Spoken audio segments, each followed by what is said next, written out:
Drones have become increasingly popular in recent years, but knowing where you can legally fly them in the United States is crucial for both safety and compliance.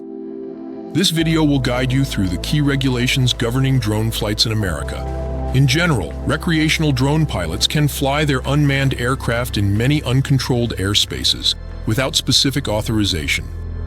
However, there are important rules to follow. Drones must be flown below 400 feet above ground level, within visual line of sight, and away from other aircraft and people. Additionally, all drones weighing more than 0.55 pounds must be registered with the Federal Aviation Administration. There are several areas where drone flights are strictly prohibited or restricted. These include within 5 miles of airports, over stadiums and sports events, near emergency response efforts, and over national parks. Many cities and local jurisdictions also have their own regulations, so it is essential to check local laws before flying. Some locations require special permissions for drone operations.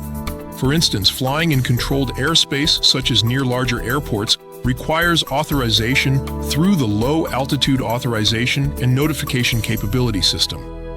Commercial drone pilots must obtain a Part 107 certificate and follow additional regulations. To stay informed about drone regulations, the Federal Aviation Administration website and their B4U Fly mobile app are excellent resources. These tools provide up-to-date information on airspace restrictions and temporary flight limitations. Understanding and adhering to drone regulations is not just about following the law. It is about ensuring the safety of both manned and unmanned aircraft, as well as people on the ground. By flying responsibly and staying informed about where drones are allowed, pilots can enjoy this technology while respecting the rules that keep everyone safe.